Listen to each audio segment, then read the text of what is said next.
方面呢的能力指标，情绪管理方面那在国中的部分呢有去除刻板的情绪表达方式，促进不同性别间的和谐相处。那还有呢，习得性别间合理的情感表达方式。那还有呢，厘清呢情感关系中性别刻板模式跟学习处理呢情感关系。各位前一阵子有没有看到什么新闻？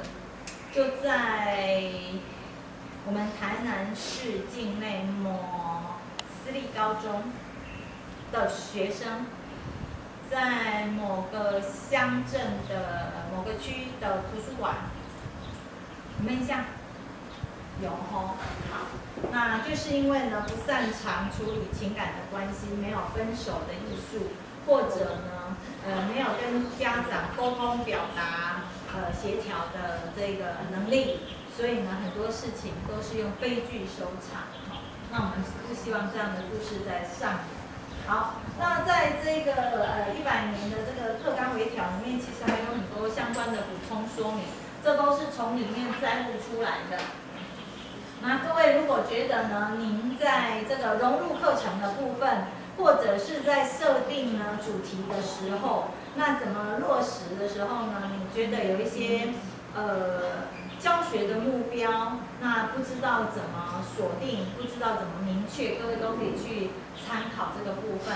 各位你可能只要输入这几个关键字，都可以搜寻得到。好。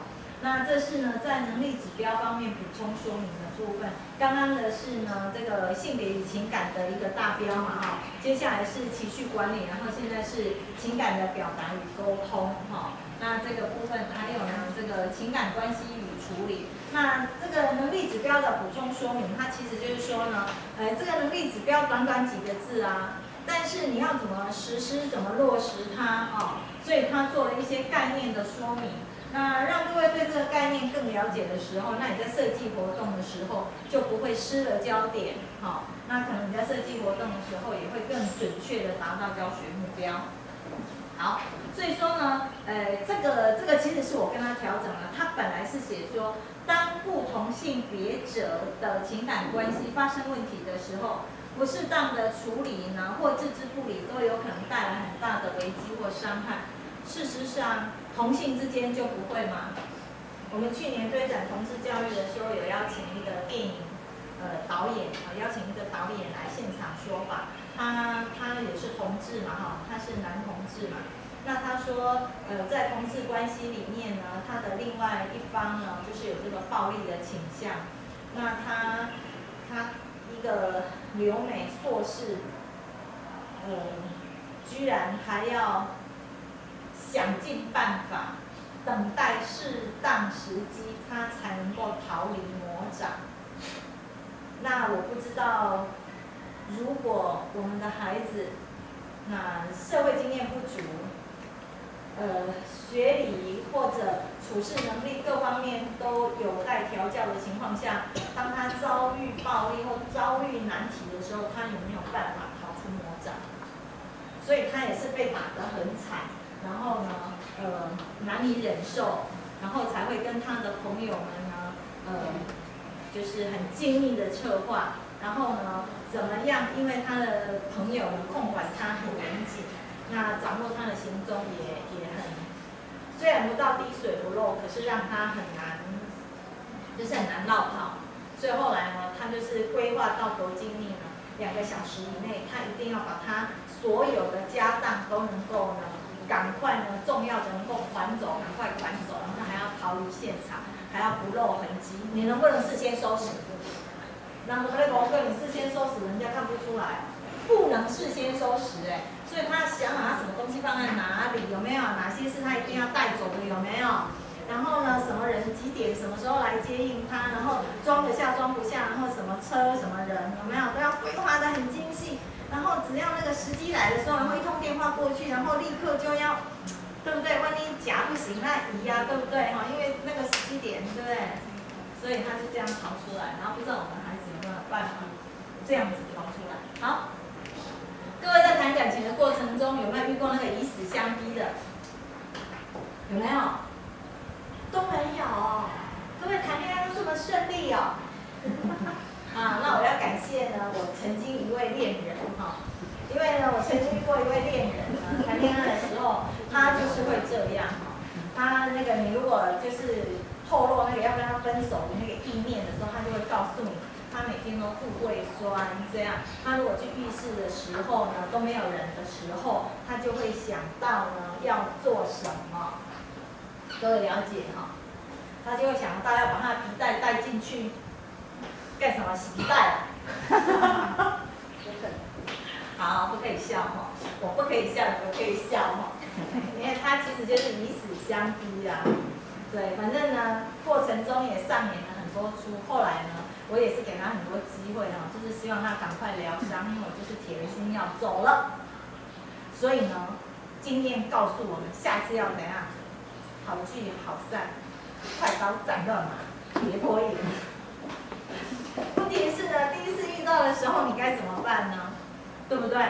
我那时候其实心里也很害怕，我心里想，等一下会不会那个社会事件的女主角是我？那就糗大了，有没有？对啊，所以我们不知道我们会遇到什么样的人。所以，如果我们把我们的每一个孩子都可以教得好聚好散，那我们就不用担心我们的孩子，包括我们的学生，对不对？出去会不会遇到这样的难缠人士哈？那我们的孩子自己也不会成为难缠人士。好，好，那在这个内容里面呢，他同时也提到呢，我们性别平等教育的学习内容有哪些？当然，它有很多的项目，那跟我们这一次主题有关的就是这些项目。那可以融入哪些领域呢？其实几乎都被囊括了，有没有哈？大部分的领域呢，你会发现呢，跟性别有相关的，其实真的最多的就是综合领域、健体领域，然后呢，其次是语文、社会跟艺术与人文，对不对？最多的还是这些。那国小还有什么生活啦？哈，我们好像就没有了嘛，哈，对。好，那问题是。我们的教育现场里常常都缺席的就是什么？情感教育了，是不是？我们多的是认知，少的是什么？情义的方面、情感方面，对不对？那所以要付出代价的。来，所以情感教育没学好会出大代志哦。那你看哦，2011年各位还有印象吗？景文的，好，来我们看看。好，这起事件让家长伤透了心，当然也让很多家里头正好有在读国高中学生的家长们，也是不晓得以后面对这样的问题到底该怎么来处理。在台北市这边，这一对小情侣，他们选择用坠楼的方式来解决事情。这对就读私立高中高2的一对男女同学，他们2个人离家4天之后，是在前天被爸爸妈妈找到了。女学生家长听说有意要让女同学转学，而男学生就在昨天一早跑到了女学生的住家，2个人就跑到12楼的楼顶抱在一起，从12楼楼顶跳了下来。女生当场死亡，至于男学生严重骨折，也有生命危险。2个同时坠落的力道十分惊人，黑色小轿车的车顶被撞凹，上面还留有男学生的皮鞋。星期一大早，台北市新隆路一处大楼一声巨响，一对小情侣抱在一起，从12楼的顶楼跳下，一死一重伤。那急救的30分钟都没有明显的反应，所以后来30分钟之后宣布急救无效的话，那病人就是过世。那男性病患之后呢送过来的时候，生命迹象是稳定的，他目前的检查看起来是一个左侧的背部挫伤以及2只的上肢骨的骨折。那这女孩平常乖不乖？很乖啊。18岁的陈姓女学生是大楼住户，她和17岁的徐姓男同学是同一所私立高中高2的学生，2人不同班，但在上个星期3就相约离家，失踪了4天。2人投宿旅馆的影像被清楚拍下。星期天晚间，男女学生各自被父母带回。星期一早，女学生被家长留在家里，男学生从学校偷偷溜出来，没有去上课，一个就离开了。那离开的同时，就直接到女方的住所附近。男学生进入女学生的住家才5分钟，2人就从12楼跳下。据了解，女方家长有意将女学生转学，小情侣居然选择用激烈的方式表达抗议。女学生甚至把眼镜、鞋子都摆放好之后，从12楼跳下，让2个家庭震惊又心碎。好吧，各位，我们的孩子一定要这样收场啊！我们不希望吧，哈。来，那再看看哦。接下来，我谢谢梁。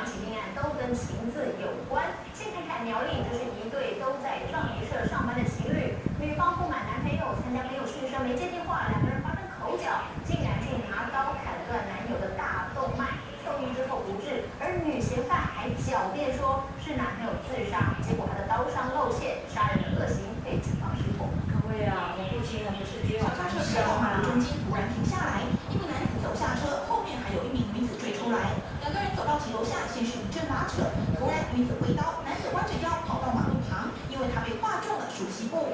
女子伤了人，只看了一下就开车离开，过了3分钟才又走路回来。看到男子倒在地上没有反应，又跑回去开车，要把人拉上车，却完全使不上力。报说有人路倒，路倒我们把他送医，结果送医之后发现有刀伤。